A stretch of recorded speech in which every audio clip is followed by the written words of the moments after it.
3 years ago, I was a week from Natchez Burning as I initially saw it.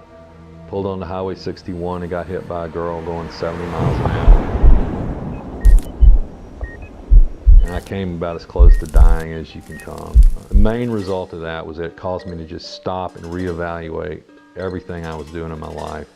And primarily the novel I was writing. This was a novel about race, about family, about the South. And I realized that one book was never going to contain that story.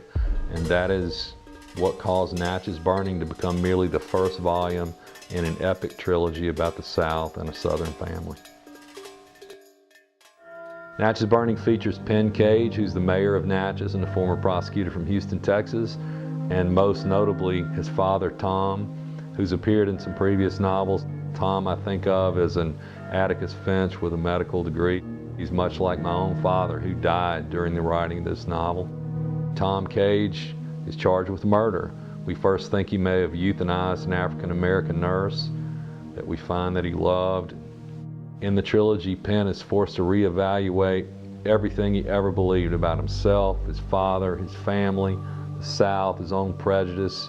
I think it's that pulls people through a novel that takes us almost on a tour of some of the most difficult years of the 1960s.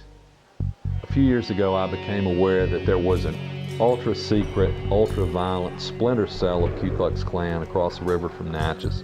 It involved Mississippi and Louisiana Klansmen, and they were very deadly and intent on stopping civil rights being enacted in the real world.